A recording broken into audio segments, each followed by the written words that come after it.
Your Excellency President Samia Hassan, President of the United Republic of Tanzania, Their Excellencies, the heads of state who are here, the Right Honorable Secretary General. I have written something here in handwriting. It is not yet typed, but it will be typed. We are here to celebrate the 25 years of the revived East African community. This is good. And I congratulate the East Africans for achieving this.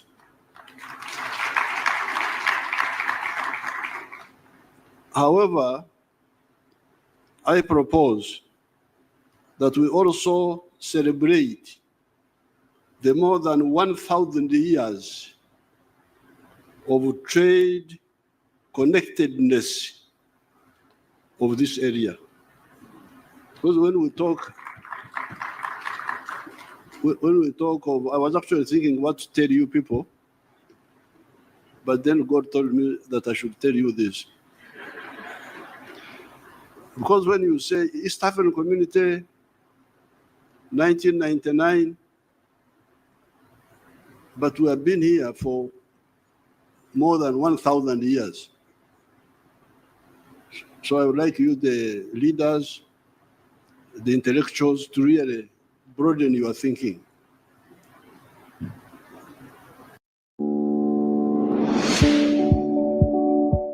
I had fallen victim to a scam incident. A victim of a Bitcoin investment scam. I fell victim to a trading scam called. Now I have used the word trade connectedness of this area. Mark those words.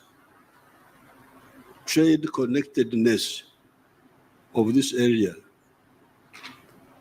The area of the East African coast, Pwani, the Savannah land of central Tanzania, and the Great Lakes. These areas have been connected trade-wise for more than 1,000 years. How do we know the connectedness in a trade of these areas? How do we know? What evidence do I have? There are earthworks, trenches in the Zimbabwe district of Uganda, known as Gobyamgenyi. There were ancient earthworks like fortifications in Uganda. They are called Gobyamgenyi. Those earthworks were built by the dynasty of the Batrezi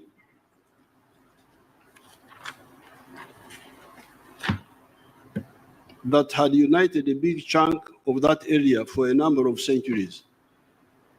There was a dynasty which united our area there for a number of centuries. The archaeologists did some excavations and found Nkwanzi. Nkwanzi in our local language, in Swahili, I think you would say ushanga. Nadhani mnaziita ushanga. Ushanga. Meaning the glass bead. Glass beads. They found cattle bones and engusio in clay pots. There are also nearby mounds of ancient cow dung, what we call a mungu in our language, the ancient cow dung heaps. The archaeological items thus recovered were dated to have been used between 900 AD and up to 1350 AD. Among those items were the glass beads already talked about. Where had these come from at that time? Where did the ushanga come from? To go 1,000 miles to Uganda. They were not being manufactured in Uganda or anywhere nearby.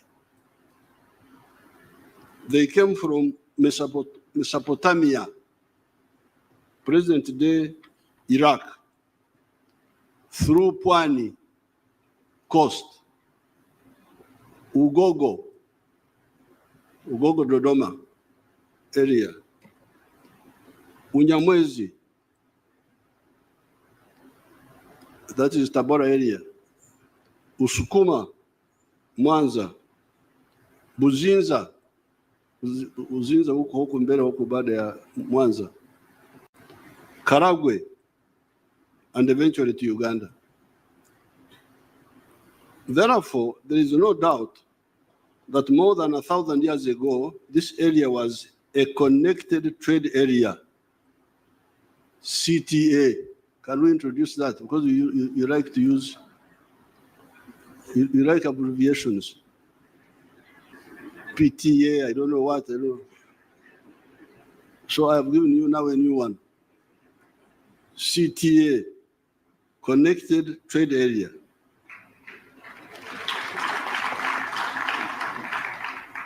Mark you, Your Excellencies, I'm not using the words free trade area. I will come to that also. FTA.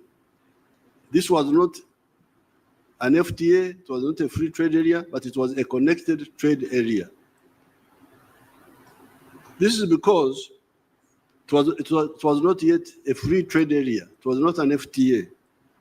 This is because some of the greedy chiefs along the trade routes were extorting what they were calling hongo. Hongo, I knew hongo to be like bribery, but when I read the literature, it seems as if they were talking about customs, about taxes. When I say hongo, you can, of course, here I'm being guided by Huntington Sppech and Stanley. They are the ones who wrote about this, so I don't know, they were using the word hongo. Hongo meaning like tax, or for him, they wrote hongo. Hongo, they say hongo, but what they meant was tax. So these chiefs, some of them were extorting a lot of money from the traders, excessively taxing the traders. There was a notorious chief in Buzinza, known as what I came to understand as Ruswarura. When you read, I think it is Sppech and Stanley, they write Saurora, but they were mispronouncing the name. But when I asked one of the Iyara members from Buzinza, there was an old man in the past, he told me that the name of this chief was Ruswarura of the Buzinza, was very famous for extorting money, extorting gifts from traders.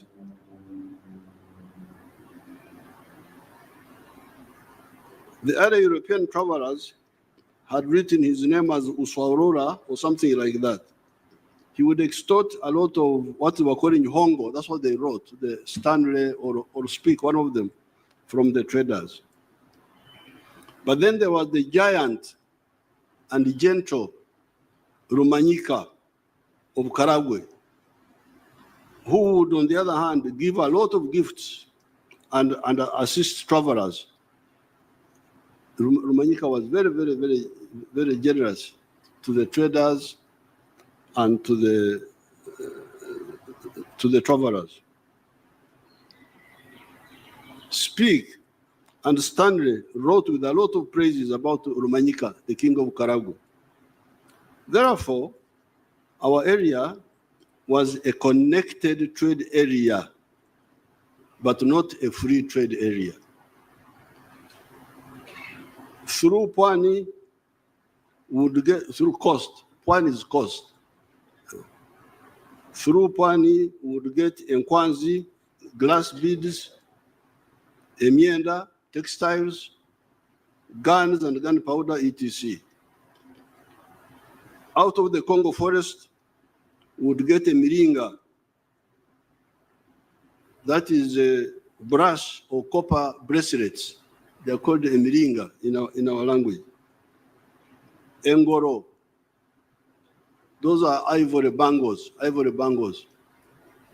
Bangles made out of ivory. In Nyerere, they are worn by women. They are iron coils worn on the legs by women. In fact, when Mwalimu's name first came in the news, 1950s, they were saying Nyerere. We said this is. We thought it meant that in our area, but later on we were told it meant something slightly different. Amoshe, giraffe hair neckwear. From Buhaya, from the Bukoba area, we would get, our area would get a toma, back cloth. From Bunyoro, we would get omonyo, rock salt. Our ignorant chiefs kept that underutilization of our opportunities for all that time until the Europeans came and captured them. Because this area was connected trade-wise, but our chiefs never used it to consolidate it, so the Europeans came and captured the area.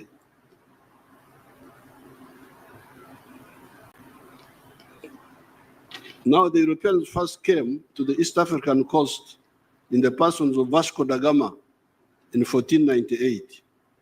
Then they disconnected our connected trade area when they colonized the region and fragmented it among the English, Kenya and Uganda, the Germans, Tanganyika, Rwanda and Burundi, Belgians, Congo, the British and the Egyptian South Sudan.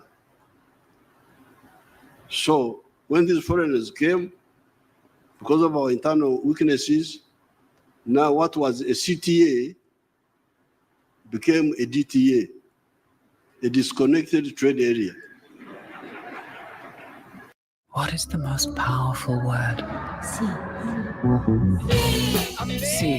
See to new beginnings. See to my soul.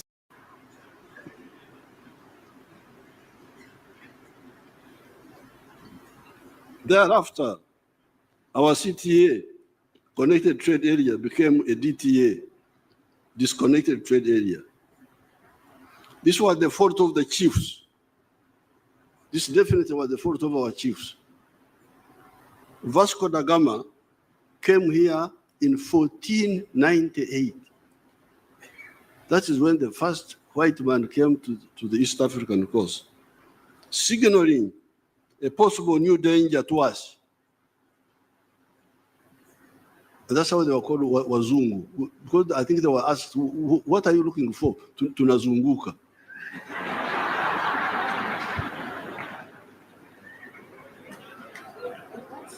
Let's just say they are going around. They were going around.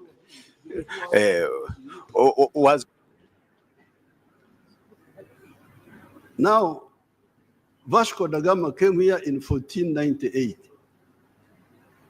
The Berlin Congress that partitioned Africa into colonies took place in 1884-85. This is a whole 386 years of our wonderful chiefs watching the danger coming and doing nothing about it.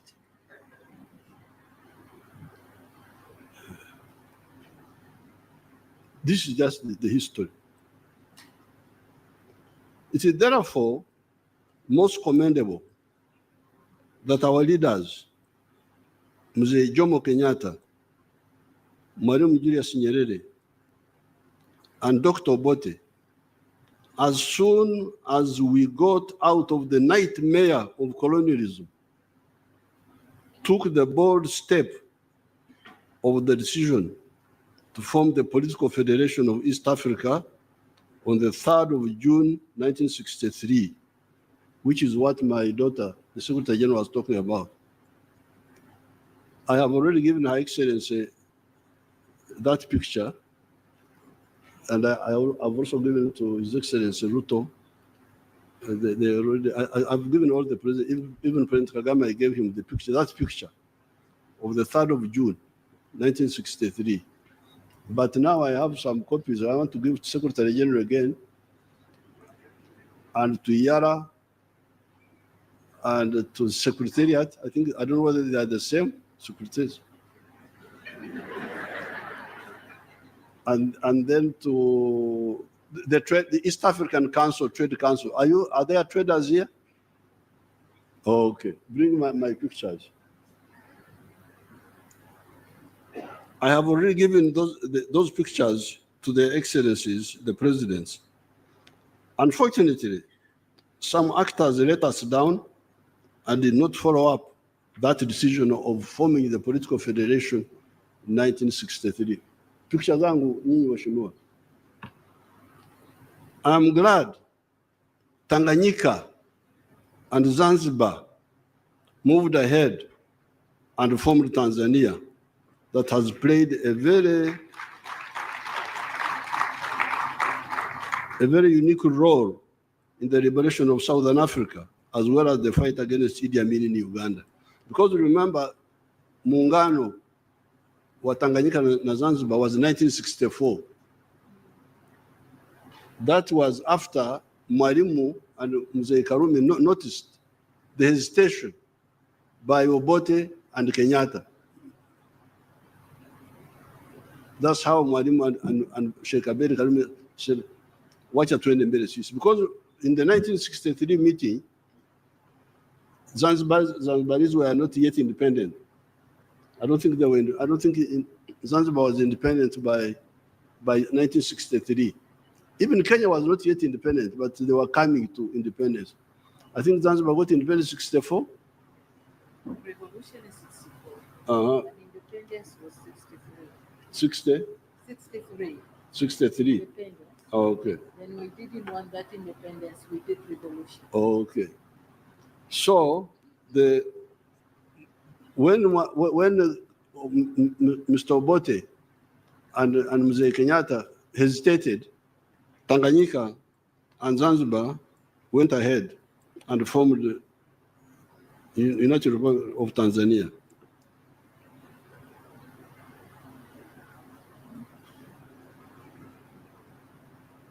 There would have been no problem of Idi Amin in Uganda.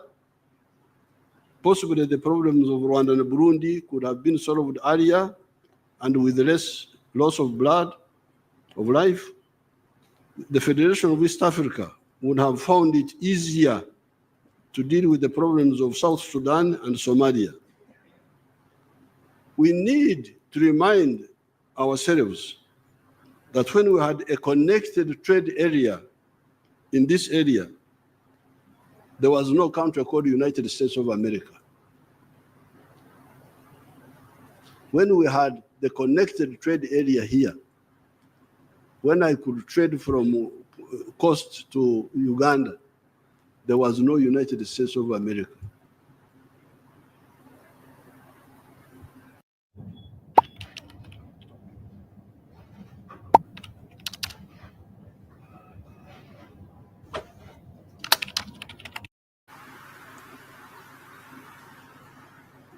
What do we say about these ancient societies of ours sitting around for the last 600 years and watching foreigners taking slaves from Africa, building strength until they were strong enough to either to enter the interior of Africa and colonize it? What do we say? Anyway, when we had opportunity to play a role, we did the necessary. Working with Mzee Arap Moi and Ndugu Ben Mkapa, we restored the EAC. It has moved forward. However, there are still obstacles that stunt the growth of these economies. Take the issue of banning products or unlicensing them so that they do not enter the other member states. You hear people saying that country X has a bumper crop this year and will therefore not allow products from the other countries to enter that market. What then happens is that producers of that product migrate to other enterprises and forget about the unlicensed product. 2 years down the road, you hear that there is a shortage in the same country X, and they want to buy the product. By that time, the product is no longer being produced in the country that was blocked. Even if Uganda is producing a lot of maize, for instance, we have never banned maize products from other East African countries. If we are producing maize, if you have a bumper crop, let other maize also come, and the Ugandans buy whatever is cheaper or better. Instead of saying, this year come, next year don't come, then what happens? I leave that business and do something else if there is no sufficient market. We have a lot of milk products. However, we have never banned milk products from other countries. The Ugandans, some of the Ugandans there, wanted me to ban Tanzanian rice. That mpunga wa Tanzania unaua walimaji wa mpunga wa Uganda. I said, if they are dying, they are dying easily. So if they are dying, let them die and we'll get more fit rice growers from Tanzania. I could not agree because there are 4 mistakes there. Number one, I am forcing Ugandans to buy more expensive rice of the inefficient Ugandan rice growers. That's mistake number one. Number two, I am undermining the Tanzanian rice grower because if he's efficient, we should all encourage him so that he grows. But if we deny him the market by administrative means, then we are undermining him. Number three, I am also kulemaza. Kulemaza is our local word meaning to cripple my own rice growers. Because if you give them this artificial protection, they will